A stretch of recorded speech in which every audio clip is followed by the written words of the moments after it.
ముడుపు. ఈ కథను రచించిన వారు శ్రీ విజయచంద్ర గారు. ఈ కథ నవ్యలో జనవరి 2013లో ప్రచురితమైంది. ఒంటరిగా కారు ప్రయాణం నాకు అలవాటే కాదు, చాలా ఆనందంగా ఉంటుంది. కానీ ఇవాళ ప్రయాణం అనుకున్నంత వేగంగా సాగటం లేదు. సాయంత్రం బెంగుళూరులో బయలుదేరినప్పుడే సన్నగా చినుకులు పడుతున్నాయి. చిత్తూరు జిల్లాలోకి వచ్చేసరికి వర్షం బాగా పెద్దదయింది. పలమనేరు దగ్గర భోజనానికి ఆగినప్పుడు హోటల్లోంచి కారులోకి రాలేనంత భారీగా ఉంది వర్షం. కాసేపు అక్కడే ఆగిపోయాను. మొదట అనుకున్న ప్రకారం మధ్యరాత్రికి తిరుపతి చేరాలి. పైన తిరుమలలో కాటేజ్ రిజర్వేషన్ చేయించాను. కాస్త నిద్రపోయి ఉదయం దర్శనానికి వెళ్ళాలి. కానుక సమర్పించాలి. నాకు దర్శనం కంటే కానుక ముఖ్యం. కారు హెడ్లైట్ల కాంతిని మింగేస్తూ ఓ తీవ్రమైన మెరుపు మెరిసింది. ఆ మెరుపు వెలుతుర్లో నా పక్కనే ఉన్న ఎయిర్ బ్యాగ్ కనబడింది. దాని మీద ఓసారి చెయ్యేసి తడిమాను. జిప్ చేతికి తగిలింది. కుడి చేయి స్టీరింగ్ మీదే ఉంది. ఎడమ చేత్తో జిప్ కొద్దిగా లాగాను. కొంచెం చిన్న మెరుపు మెరిసింది. ఆ మెరుపు వెలుతుర్లో బ్యాగ్లోని డబ్బు కూడా మెరిసింది. సుమారు 50 లక్షల దాకా ఉండొచ్చు. ఎంత అని బావని నేనెప్పుడూ అడగలేదు. ఆయన చెప్పడు. కానీ నాకు ప్రతి సంవత్సరం ఇదో డ్యూటీ. నాకు తెలిసిన దగ్గర నుంచి బావ ఈ పని నాకే అప్పచెపుతున్నాడు. ఆయన చాలా కరెక్ట్ అయిన మనిషి. తీసుకున్న ప్రతి పైసాకి లెక్క రాస్తాడు. అంతే కరెక్టుగా అందులో 10% లెక్క వేసి నాకిచ్చి తిరుపతి పంపిస్తాడు.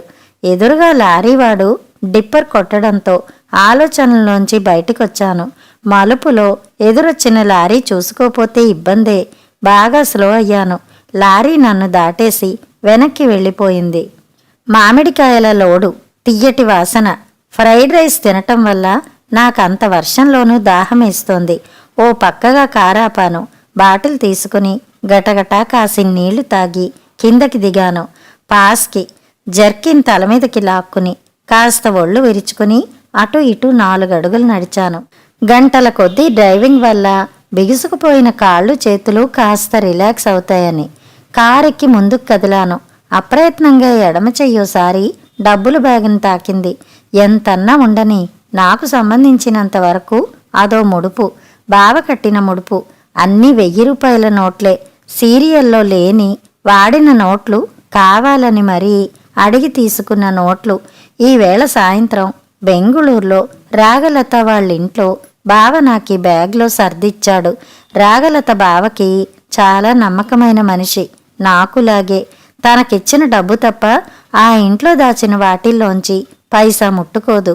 ఒక్కోసారి ఆ ఇంట్లో మొత్తం కోట్లలో ఉండొచ్చు. నాకు రాగలత ఇంటికెళ్ళినప్పుడల్లా ముందు అక్కకి బావ ద్రోహం చేస్తుంటే నేను సహకరించడమేంటి అని గిల్టీగా అనిపిస్తుంది. కానీ ఆ ఇంట్లో డబ్బు దాస్తుంటే ఓ చిన్నిల్లు ఉండబట్టే కదా బావకింత సౌకర్యంగా ఉందని సమాధానపడతాను. ఏదన్నా తేడా వస్తే అక్కకి బావకి ఏం కాదు. ఈ మధ్య ఎంతోమంది మంత్రులు, ఎంపీలు, అధికారులు, సిబిఐ వాళ్ళు అరెస్ట్ చేస్తే జైల్లో గడుపుతున్నారు. ఆ వార్తలు చూసినప్పుడల్లా కొంచెం భయమేస్తుంది. కానీ బావ మొదట్నుంచి వెంకటేశ్వర స్వామి భక్తుడు. ప్రతి శనివారం అక్కతో కలిసి మైసూర్లో బాలాజీ టెంపుల్కి వెడతాడు. కనీసం 3 నెలలకోసారైనా తిరుపతికెళ్ళి స్వామి దర్శనం చేసుకుంటాడు. ఇలా సంవత్సరానికోసారి లెక్క ప్రకారం 110 రూపాయలు ముడుపు కట్టి తిరుమల హుండీలో వేపిస్తాడు. ఏది జరిగినా ఆ 7 కొండలవాడు బావని, అక్కని, పిల్లల్ని, మమ్మల్ని కాపాడతాడు. నిజానికి మేమంతా ఈ స్థితిలో ఉన్నామంటే కారణం బావే. అక్క తర్వాత 3 మగపిల్లలం. 3 బాగా స్థిరపడ్డాం. అన్నయ్యలిద్దరికీ విజయవాడ, గుంటూరు, గుడివాడల్లో మంచి వ్యాపారాలున్నాయి. పెట్టుబడంతా బావదే. అలా అని అవి బినామీ వ్యాపారాలేం కాదు, మావే. నేను మాత్రం బావ పర్సనల్ విషయాలు చూస్తూ బెంగుళూరులో ఉంటున్నాను. జయానగర్లో 4 ఇళ్లున్నాయి నా కింద. వాటి అద్దెలే నాకు చాలా ఎక్కువ. కారు స్లో అవుతోంది. కొంచెం షేక్ అవుతున్నట్టు అనిపించి పక్కకి తీసి ఆపాను. ఆపేలోపే నాకు అర్థమైంది టైర్ పంచర్ అయ్యింది అని. దిగి చూస్తే వెనక పక్క రైట్ టైర్ పంచర్ అయ్యింది. వర్షం కాస్త జోరు తగ్గింది. కానీ పడుతూనే ఉంది. టార్చ్ లైట్ తీసుకున్నాను. కారులోని డిజిటల్ క్లాకు 2:18 అని టైం చెబుతోంది. టార్చ్ వెలుతుర్లో వెనక డిక్కీలోంచి జాకీ తీశాను. వెనక వీల్ పక్కన పెట్టి బటన్ ఆన్ చేశాను. పవర్ జాకీ కార్ని పైకి లేపింది. వీల్ స్క్రూలను తిప్పి చక్రం తిప్పాను. స్టెప్ని తీసి కింద రోడ్డు మీద వేశాను. చిన్న అనుమానం, వర్షం మళ్ళీ ఉధృతమైంది. స్టెపినీలో కూడా గాలి లేదు. నా గాలి తీసినట్టయింది. ఈ అర్ధరాత్రి 50 లక్షల హార్డ్ క్యాష్తో నడి రోడ్డు మీద హోరు గాలి, జోరు వానలో వెన్నులో సన్నగా ప్రారంభమైన వణుకు ఒళ్ళంతా పాకినట్టయింది. ఊడదీసిన టైరు, స్టెపిని అక్కడే రోడ్డు మీద వదిలేసి కారెక్కాను. డోర్ వేసుకుని 2 గుక్కలు మంచినీళ్లు తాగి క్యాష్ బ్యాగ్ ఓసారి తడిమి చూసుకున్నాను. 2 నిమిషాలు కళ్ళు మూసుకుని ఏం చెయ్యాలని ఆలోచించాను. ఏ దారి కనపడ్డం లేదు. తెల్లారే వరకు ఎదురు చూడాలి. సెల్ తీసి చూశాను. సిగ్నల్ లేదు. ఒక్కడ్నే ఆగకుండా కొన్ని వందల కిలోమీటర్లు కారు నడపగలను. ఎన్నోసార్లు పంచర్లు, బ్రేక్ డౌన్ లాంటి సమస్యలు ఎదురైనాయి. కానీ ఇప్పుడు 1/2 కోటి రూపాయల క్యాష్ ఉంది పక్కన. అది సమస్య. కళ్ళు తెరిచి చుట్టూ చూశాను. మదనపల్లి దాటాను. కలికిరి కూడా దాటేశాను అనుకుంటా. ఇంకో 2.5 గంటల్లో తిరుమలలో ఉండేవాణ్ణి. రోడ్డుకి 2 వైపులా మామిడి తోటలు. ఎడంవైపు దూరంగా ఓ చిన్న బల్బు వెలుగుతోంది. జాగ్రత్తగా చూస్తే చిన్న షెడ్లాగా కనబడింది. అంటే ఎవరో ఉన్నారన్నమాటే. రన్నింగ్లో ఉన్నప్పుడు పక్కనే అంత డబ్బులున్నా భయం లేదు. కానీ ఆగిపోయేసరికి పోలీస్ వ్యాన్ ఏదన్నా వచ్చినా, దొంగలెవరన్నా అటాక్ చేసినా మొత్తం పోతుంది. ప్రాణాలకు కూడా రిస్క్ ఉంది. పోలీస్ చెకింగ్లో దొరికితే నేను ఏ లెక్క చెప్పలేని డబ్బు అది. వాళ్ళు కూడా ఏ లెక్క చెప్పరు. దొంగలకి దొరికితే ఏం జరుగుతుందో అదే జరుగుతుంది. 7 కొండలవాడ, నీ డబ్బు నువ్వే కాపాడుకోవాలి. గోవిందా గోవిందా అనుకున్నాను. కొంచెం వోల్టేజ్ పెరిగినట్టుంది. దూరంగా కనబడుతున్న బల్బు మరింత వెలుగుతూ కనబడుతోంది. ఈ నడి రోడ్డు మీద రిస్క్ తీసుకునే కంటే ఆ తోటలో ఆశ్రయం అడిగితే అక్కడున్న వాళ్ళు ఎటువంటి వాళ్ళో 2 ఉన్నా పర్లేదు, నేను మేనేజ్ చేయగలను. టేక్వాండోలో నాది బ్లాక్ బెల్ట్. అంతకంటే ఎక్కువ మంది ఉంటే కష్టం. శబ్దం, దూరంగా ఏదో వాహనం వస్తున్న శబ్దం వినిపించసాగింది. దగ్గరకొచ్చేసరికి వాహన శబ్దం కంటే పెద్దగా హిందీ పాటలు వినబడుతున్నాయి. నా కారు ఆపి ఉందని వాళ్ళు ఆగితే వాళ్ళు ఎటువంటి వాళ్ళో. టక్కున కిందకి దిగాను. టైరు మార్చుతున్నట్లుంటుందని. అదో టెంపో. నా కారు ఆగి ఉండడం చూసి స్లో అయ్యారు. చాలామంది కుర్రవాళ్లు విండోలోంచి చేతులు బయటపెట్టి వర్షాన్ని ఎంజాయ్ చేస్తున్నారు. భళ్ళుమన్న శబ్దం. వాహనంలోంచి ఎగిరి వచ్చిన బీర్ బాటిలు నా పక్కనే పడి బద్దలయింది. ఉలిక్కిపడ్డ నన్ను చూసి నవ్వుతూ వాళ్ళు స్పీడు పెంచారు. ఊపిరి పీల్చుకున్నాను. 2 టైర్లు తీసి డిక్కీలో వేశాను. మళ్ళీ కారెక్కి కూర్చున్నాను. 10 నిమిషాలు పైనే గడిచినాయి. నా ప్రాణం గురించి నాకేం బెంగా లేదు. డబ్బు బావ ఎంతో నమ్మకంతో నాకిచ్చి పంపిన డబ్బు. అది దేవుడిది. వడ్డీకి అసలు వాడి వాటా. ఆ డబ్బుకి ఏమన్నా అయితే బావ నన్ను బతకనీయడు. అసలు ఆ ఆలోచనే అనూహ్యం. ఇంకా రోడ్డు మీదుండి రిస్క్ తీసుకోవడం కంటే తోటలోని ఆ షెడ్లో ప్రయత్నం చేస్తే. ముందు వెనక డిప్పర్ ఆన్ చేశాను. గట్టిగా హారన్ కొట్టాను. 5 నిమిషాలు ఏ స్పందన లేదు. కాస్త ఆగి మళ్ళీ హారన్ ఆగకుండా మోగించసాగాను. షెడ్లో లోపల లైట్ వెలిగి తలుపు తెరుచుకుంది. లీలగా ఒక మనిషి కనబడుతున్నాడు. ఒక్కడే ఉన్నట్టున్నాడు. ధైర్యం చేసి కారు దిగాను. హలో పెద్దగా అరిచాను. మళ్ళీ అతను కూడా సమాధానంగా ఎవరు అని అరిచాడు. కారు చెడిపోయింది, హెల్ప్ ప్లీజ్ అని అరిచాను. నేనొస్తున్నా అతని సమాధానం. నా పేరు చంద్రశేఖర్. తిరుపతి వెళ్తున్నాను. కారు టైర్ పంచర్ అయింది. సమయానికి స్టెపినీ కూడా బాలేదు. అతనికి షేక్ హ్యాండ్ ఇస్తూ చెప్పాను. ఈ అడవిలో రోడ్డు మీద ఒక్కడే ఉండాలంటే భయంగా ఉంది. అందుకే పిలిచాను. అతని చేతిలోని గొడుగు నా తల మీదకి వంచాడు. మనిషికి మనిషి తోడు. ఈ టైంలో పంచర్ వేసేవాళ్ళెవరూ దొరకరు సార్. నా పేరు రాజు. ఈ తోటలో పనిచేస్తా. ఈ రాత్రికి మా ఇంట్లో పడుకోండి. పంచర్ సంగతి పొద్దున్న చూద్దాం అన్నాడతను. నవ్వు ముఖం. కాని మనిషి ఎటువంటివాడో మొహాన్ని బట్టి గుణం చెప్పలేని లోతైన మనిషి. తెలివిగా ఎవరెవరుంటారు మీ ఇంట్లో అడిగాను. నేను, మా ఆడోళ్ళు, మా బుడ్డోడు. కాని ఇవాళ నేనొక్కడనే ఉన్నా. నిజానికి 15 రోజుల నుంచి ఒక్కడే ఉంటున్నా అన్నాడతను.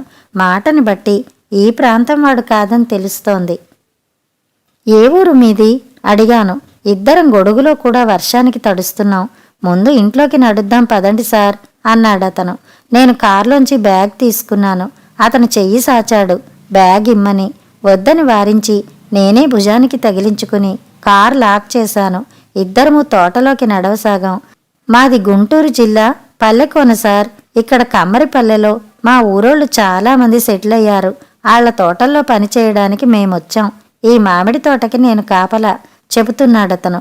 ఏపుగా పెరిగిన మామిడి మొక్కల మధ్య అంతర పంటగా టమోటా వేశారు. చెట్టునే మగ్గిన టమోటా పళ్ళ వాసన కమ్మగా వేస్తోంది. ఎన్నేళ్ల నుంచి ఉంటున్నారిక్కడ? బ్యాగ్ భుజం మార్చుకుని అడిగాను. 7 ఏళ్ల నుంచి సార్. మధ్యలో పెళ్ళయింది. కానీ 7-8 నెలలుగా మా ఆడోళ్ళకి ఒంట్లో బాగోక ఆస్పత్రిలో ఉంది. బొడ్డోడ్నేమో మా ఇంటికి పంపించేశా. 2 ఏళ్ల పిల్లాడే. అయినా తప్పలా. టార్చ్ లైట్తో దారి చూపిస్తూ నా ముందే కొంచెం పక్కగా నడుస్తున్నాడతను. వెనక నేను నడుస్తున్నాను. అలవాటు లేకపోవడం వల్ల తోట మధ్యలో నడవడం కొంచెం ఇబ్బందిగానే ఉంది. అయినా తమాయించుకుని నడుస్తున్నాను. షెడ్ దగ్గరలోకొచ్చాం. ముందు చిన్న వరండా, లోపల ఒక రూము ఉన్నట్టున్నాయి. ఏమైంది మీ ఆవిడికి? మర్యాద కోసం అడిగాను. 2 కిడ్నీలు చెడిపోయినాయి సార్. ప్రస్తుతం రొయ్యాసుపత్రిలో ఉంచి రోజుడిచి రోజు రక్తం మారుస్తుంటే అట్టా బతుకుతుంది. కానీ కిడ్నీ మారవకపోతే ప్రాణం నిలవడం కష్టమని డాక్టర్లు చెప్పారు. అదేమో నా వల్ల ఏ పని కాదు. చాలా పెద్ద ఖర్చే అయ్యిద్దన్నారు. మా తోట ఆసామి 1,00,000 వరకు సర్దుతానన్నాడు. కానీ మిగిలింది నా వల్ల కాదు. అమ్ముకోవడానికి పొలం పుట్ర కూడా ఏమీ లేదు. రెక్కల కష్టమే. అప్రయత్నంగా నా చేయి అతని భుజం మీద వేశాను. ఏడుస్తున్నాడేమో అనిపించింది. షెడ్ వరండాలోకొచ్చాం. అతను గొడుగు ముడుస్తుంటే నేను నిలబడ్డాను. కాలు మీదేదో కస్సును గుచ్చినట్టయింది. కెవ్వుమని అరిచి కిందకి చూశాను. రాజు చేతిలోని టార్చ్ లైట్ కిందకి వేశాడు. పాము, చాలా పెద్ద పాము. సరిగ్గా దాని నడు మీద నా షూ ఉంది. చీలమండ పైన బలంగా కాటేసి పడగ ఊపుతోందా పాము. నా కాలు పైకి తీశాను. పాము చరచరా వెళ్ళిపోయింది. నాగుంబాము అరిచాడు రాజు. వర్షానికి వరండాలోకొచ్చుంటుంది. నేను బ్యాగ్ కింద పడేసి ప్యాంట్ పైకి లాగాను. సాక్స్ మీద నుండి రక్తం బొట్లు పైకి ఉబుకుతున్నాయి. నన్ను అమాంతం చేతులతో లేపి లోపలి గదిలో మంచం మీద పడుకోబెట్టాడు రాజు. ఒక తాడు తీసుకుని కాటుకు పైన కాలు మీద బలంగా అతని శక్తినంతా ఉపయోగించి లాగి కట్టాడు. ఆ ఒరిపిడికి కాలు బాగా నొప్పెడుతోంది. అంత బాధలోనూ నా బ్యాగు అరిచాను. దేనికోసమో వెతుకుతున్న రాజు బయటికెళ్ళి ఒక చేత్తో నా బ్యాగు, మరో చేత్తో ఓ కత్తి పట్టుకుని వచ్చాడు. బ్యాగ్ మంచం పక్కనే పడేసి అతని కాళ్ల మీద కూర్చున్నాడు. చేతిలోని కత్తితో పాము కాటేసిన చోట గాయం చేశాడు. 2 చేతులతో కాలిని బలంగా పట్టుకుని రక్తం పిండసాగాడు. రక్తం చూడగానే పై ప్రాణాలు పైకి పోయాయి. దగ్గర్లో డాక్టర్లెవరూ దొరకరా అరిచాను. రాజు నన్నేమీ పట్టించుకోకుండా చాలా నిష్ఠగా కాలి నుండి రక్తం పిండుతున్నాడు. నాకు భయానికో లేక విషం ప్రభావం వల్లో తల తిరుగుతున్నట్టుగా అనిపిస్తోంది. రాజు రక్తం పిండడం ఆపేసి ఓ పాత బనీను గుడ్డతో అక్కడ కట్టాడు. నా దృష్టి అప్రయత్నంగా నా బ్యాగ్ మీద పడింది. కారులో జిప్ తీసి వేసినట్టు లేను. పైన కప్పిన టవల్ కూడా తొలగిపోయి 1000 రూపాయల నోట్లు రెపరెపలాడుతున్నాయి. రాజు చాలా పెద్ద అవసరంలో ఉన్నాడు. అతని భార్యని బతికించుకోవాలంటే కొన్ని లక్షల రూపాయలు కావాలి. బహుశా నా బ్యాగ్లో అంతకంటే ఎక్కువే ఉండుంటాయి. తల ఇంకా తిప్పుతోంది. నా చూపు బ్యాగ్ మీద ఉందని గ్రహించిన రాజు కూడా అటు చూశాడు. లేచి బ్యాగ్ వైపు నడిచి ఇంకాస్త జాగ్రత్తగా చూశాడు. నాకు తల తిరుగుతూ మగత కమ్మేస్తోంది. కళ్ళు మూతలు పడుతున్నాయి. బలవంతాన తెరిచి చూశాను. రాజు నాకు దగ్గరగా నిలబడున్నాడు. విచిత్రంగా చూస్తున్నాడు. అతని చేతిలో కత్తి. నా వైపే చూస్తూ నా వైపే నడుస్తూ. నాకు కళ్ళు పూర్తిగా మూసుకుపోతున్నాయి. ఏదో చెప్పాలని నోరు తెరిచాను. నోరు కళ్ళు ఒకేసారి మూసుకుపోయాయి. తల దిమ్ముగా ఉంది. కళ్ళు తెరిస్తే ముందేమీ కనపడలేదు. మళ్ళీ కళ్ళు మూసుకుని నెమ్మదిగా తెరిచాను. కాలు కదుపుతుంటే నొప్పిగా ఉంది. కళ్ళు గది వెలుతురికి అలవాటు పడ్డాక నేను అదే గదిలో అదే మంచం మీద ఉన్నానని అర్థమైంది. నెమ్మదిగా తల పక్కకి తిప్పి బ్యాగ్ కోసం చూశాను. చేతికి సెలైన్ ఎక్కుతోంది. పెట్టిన చోట బ్యాగ్ లేదు. రాజు నాకు వైద్యం చేయించి ప్రాణాలు కాపాడి నా బ్యాగ్తో పారిపోయాడు. అంటే నా ప్రాణం ఖరీదు 1/2 కోటి.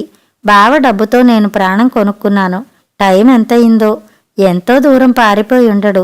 వెతికి పట్టుకోవచ్చు. అతనేమీ ప్రొఫెషనల్ క్రిమినల్ కాదు. సరైన వ్యూహం ఉండదు. మంచం మించి లేవబోయాను. నిస్త్రాణగా అనిపించింది. లేవలేనేమో. నా ఫోన్ ఎక్కడుంది? జేబు తడిమి చూసుకున్నాను. లేదు. అప్పుడు గుర్తొచ్చింది. రాత్రి పాము కరిచినప్పుడు ప్యాంట్ పైకి లాగడానికి వంగుతుండగా కింద పడింది. ఆ హడావిడిలో ఫోన్ తీసుకోలేదు. మళ్ళీ లేవడానికి ప్రయత్నం చేశాను. కళ్ళు మూసుకుని చిన్నగా లేచి కూర్చున్నాను. నెమ్మదిగా కళ్ళు తెరిస్తే ఎదురుగా వరండా కనిపిస్తోంది. అక్కడ ఫోన్ లేదు. తోట మధ్యలోంచి రాజు వస్తున్నాడు. అతని చేతిలో నా బ్యాగ్ లేదు. పక్కనెవరో ఇంకో మనిషి ఉన్నాడు. నన్ను చంపడానికి తీసుకొస్తున్నాడా? చంపే ఆలోచన ఉంటే నాకు వైద్యం ఎందుకు చేయిస్తాడు? మరి నా డబ్బుల బ్యాగ్ ఏమైంది? తల తిరగడం మొదలైంది. చిన్నగా మంచం మీద వాలిపోయాను. కళ్ళు మూతలు పడుతుండగా వాళ్ళిద్దరూ లోపలికొచ్చారు. నేను లేచి పడుకోవడం చూసినట్టున్నాడు. సార్, ఎలా ఉన్నారు? రాజు అడిగాడు. నా బ్యాగ్ ఏమైంది? ఆత్రంగా అడిగాను. నా కళ్ళతో ఏదో సైగ చేస్తూ భద్రం చేశాను సార్. మీరెలా ఉన్నారు? మళ్ళీ అడిగాడతను. రెండో అతను నా చేయి పట్టుకుని నాడి చూశాడు. అతను డాక్టర్ అని అర్థమైంది. బీపీ ఆపరేటిస్ తీసి బీపీ చూశాడు. 2 ఇంజెక్షన్లు కలిపి చేతికి చేశాడు. కాలు నొప్పి తగ్గిందా? అడిగాడు డాక్టర్. తగ్గింది డాక్టర్, కానీ బాగా నీరసంగా ఉంది చెప్పాను. ఆహారం ఏమీ లేదు కదా, కొంచెం తింటే సర్దుకుంటుంది చెప్పి కొన్ని టాబ్లెట్స్ ఇచ్చి ఎలా వేసుకోవాలో చెప్పాడు. మిమ్మల్ని కరిచింది చాలా ప్రమాదకరమైన పాము. రాజు సమయానికి రక్తం తీసి కట్టు కట్టడం మంచిదయింది. అభినందనగా రాజు వైపు చూశాడు డాక్టర్. వర్షంలోనే డాక్టర్ గారి దగ్గరకు మోపెడ్ మీద వెళ్ళాను. పాము విషానికి విరుగుడు ఇంజెక్షను సార్ దగ్గర దొరుకుతుందని నాకు తెలుసు. అంత వానలోనూ డాక్టర్ గారు వెంటనే వచ్చారు. మీ ప్రాణం కాపాడారు రాజు అభిమానంగా అన్నాడు. 2 చేతులు జోడించి దండం పెట్టాను ఇద్దరికీ. సెలైన్ ఎక్కుతున్న చెయ్యి నొప్పి పెడుతున్నా కూడా. కొద్దిగా అన్నం తినండి, ఈ రోజు గడిస్తే మామూలుగా లేచి తిరగొచ్చు చెబుతూ బ్యాగ్ సర్దుకున్నాడు డాక్టర్. నేను వస్తాను రాజు, ఏదన్నా అవసరమైతే ఫోన్ చెయ్యి చెప్పి బయలుదేరాడు. డాక్టర్ని బయట వరకు పంపి రాజు వెనక్కి వచ్చాడు. నేను అడగకుండానే అటకపై ఉన్న నా బ్యాగ్ చూపించాడు. అంత డబ్బు మరో మనిషి చూడడం మంచిది కాదని నేనే దాచాను సార్. 2000 మాత్రం తీశాను. రాత్రి డాక్టర్కి 1000 ఇచ్చాను. ఇవాళ మందులన్నీ కొనగా ఇవి మిగిలాయి. చిల్లర తీసి నా చేతికిచ్చాడు. 2000 కాదు రాజు, రాత్రి నన్నలా వదిలేసి ఉంటే బ్యాగ్ మొత్తం నువ్వే తీసుకునే పని, నీ భార్యని బతికించుకునే పని. అతని వైపే చూస్తూ అన్నాను. అదే నవ్వుతో మీ ప్రాణాలు పోగొట్టి మీ డబ్బుతో నా భార్యను బతికించుకున్నా అది నాకు చావే సార్ అన్నాడతను. శబ్దం నా లోపల ఏదో భళ్ళున పగిలిన శబ్దం నిశ్శబ్దంగా వినబడింది. అతను కొన్ని లక్షల రూపాయల అవసరంలో ఉన్నాడు. ఆ డబ్బు కోసం నన్ను చంపక్కర్లా. ఆ పని పాము వల్ల జరిగింది. నన్ను నా మానాన వదిలేసి ఉంటే ఆ డబ్బు అతందే. అతని అవసరానికన్నా చాలా ఎక్కువ. మిమ్మల్ని బతికించి నాకేదన్నా సాయం చేయమని అడిగితే మీరు చేయగలిగింది చేస్తారని నమ్మకం సార్. ఒకవేళ మీ వల్ల కాకపోతే అది నా కర్మ అన్నాడు రాజు. ఆ క్షణం నా గుండెల్లో ఓ కాంతిపుంజం వెలిగినంత దీప్తి, తీవ్రమైన ఉద్వేగం. నేను నిర్ణయానికొచ్చాను. రాజు, నేను లేవగానే మనం తిరుపతి వెళ్దాం. నీ భార్య వైద్యానికంతా నేను ఏర్పాటు చేస్తాను. ఎంత ఖర్చైనా పర్వాలేదు. భారం నా మీద వేసి నువ్వు నిశ్చింతగా ఉండు. అతను నిలబడి అలానే చూస్తున్నాడు. ముందు చిన్నగా కళ్ళు మూసుకున్నాడు. తర్వాత వెక్కి వెక్కి ఏడుస్తూ కింద కూర్చున్నాడు. నా చెయ్యి పట్టుకుని, మీరు దేవుడు సార్. కాసేపు అలాగే ఏడ్చి, ఇదంతా మా బుడ్డోడి అదృష్టం, ఆడికి అమ్మ దక్కుతుంది. కాసేపు అలాగే ఉండి కోలుకున్నాడు. లేచి చేతులు పళ్ళెం కడిగి అన్నం పెట్టుకొచ్చాడు. చిన్నగా లేపి కూర్చోపెట్టి నా చేయి కడిగి ప్లేట్ చేతికిచ్చాడు. 4 ముద్దలు మించి తినలేకపోయాను. అతను బలవంతం చేసినా వద్దన్నాను. కాసేపు ఆగి తిందుర్లే సార్ అని ప్లేట్ తీసి పక్కన పెట్టేశాడు. అప్పుడు అడిగాను, నా ఫోను? వెంటనే గూట్లోంచి తీసిచ్చాడు. రాత్రి వర్షానికి బయట తడిచిపోయింది అంటూ. బాగా నీళ్లలో నానిపోయింది. ఆన్ కావడం లేదు. చెడిపోయింది. కారు అలానే ఉంది అన్నాను. మీరు కాసేపు పడుకోండి, నేను పంచర్ వేయిస్తాను. అయినా సార్, అంత డబ్బుతో ఒక్కళ్ళే ఎలా వెళ్తున్నారు అడిగాడు. నాకు అబద్ధం చెప్పాలనిపించలేదు. మా బావ మైసూర్లో చాలా పెద్ద ఆఫీసరు. ఆయనకో మంచి అలవాటుంది.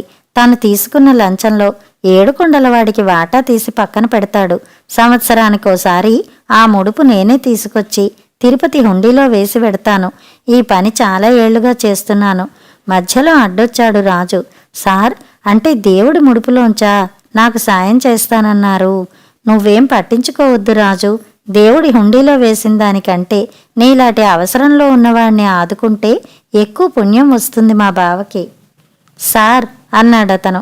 అతని పరిస్థితిలో అవసరం అంతకంటే ఎక్కువ మాట్లాడించలేకపోయింది.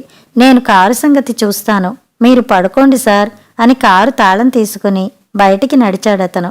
తిరుపతి రుయా హాస్పిటల్లో రాజు భార్యను చూస్తున్న పెద్ద డాక్టర్ని కలిసాం ఇద్దరం. డబ్బు గురించి ఆలోచించవద్దని నేను చెప్పాక ఆ డాక్టర్ చాలా ఫ్రీగా మాట్లాడాడు.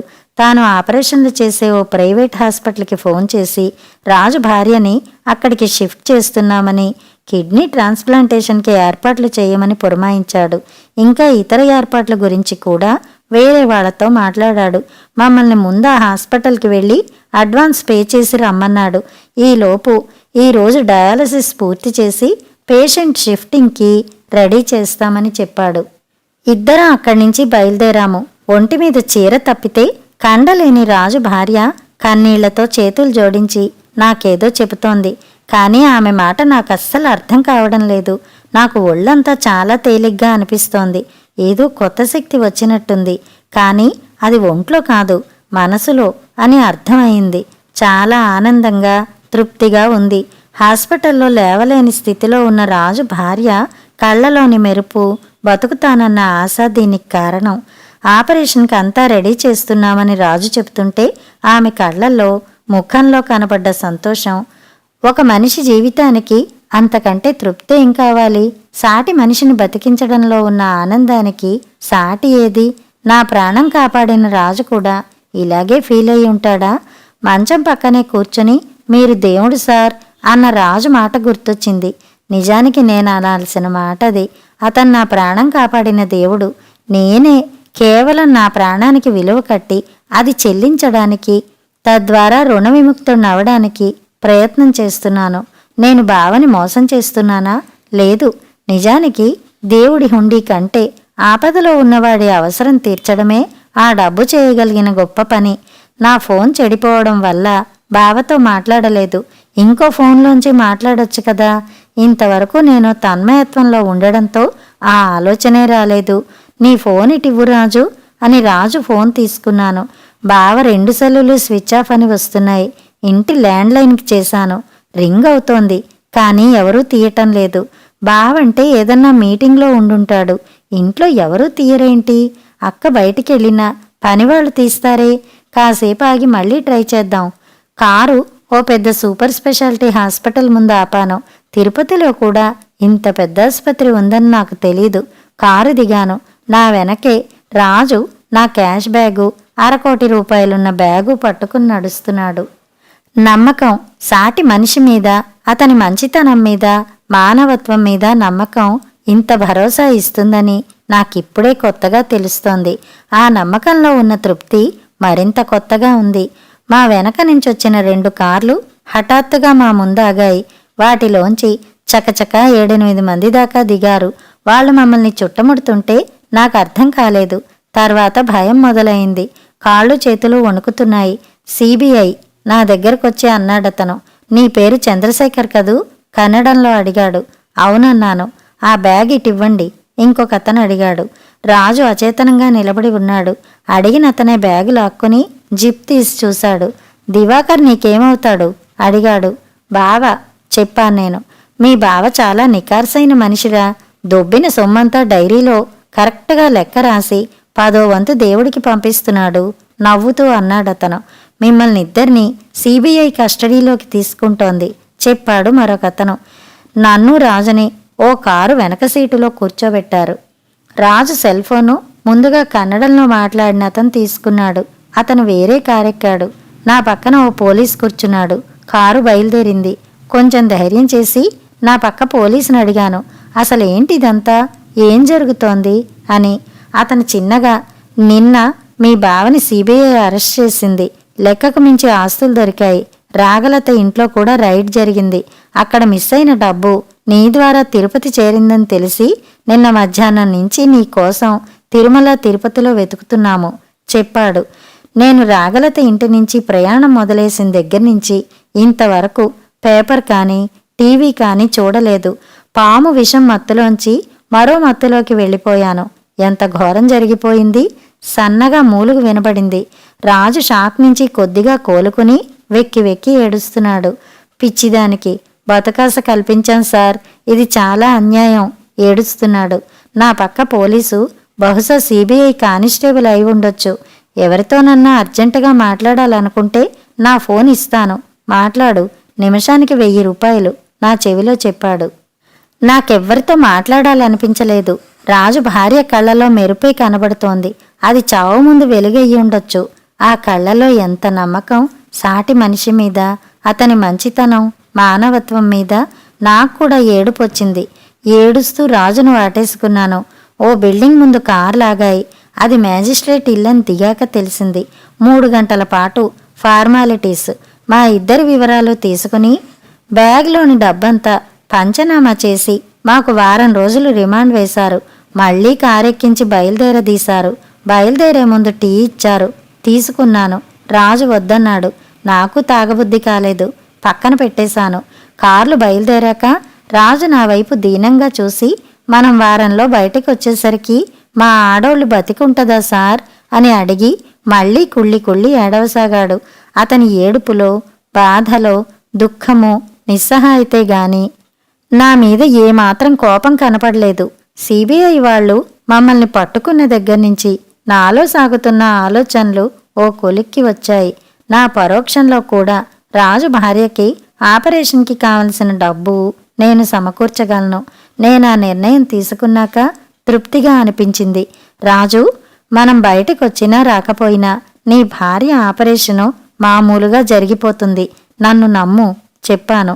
అతనెంతో నమ్మకంతో నా వైపు చూస్తున్నాడు. పర్సులోంచి ఓ 1000 రూపాయల నోటు తీశాను. బాగా సన్నగా మడిచి కానిస్టేబుల్ చేతిలో పెట్టాను.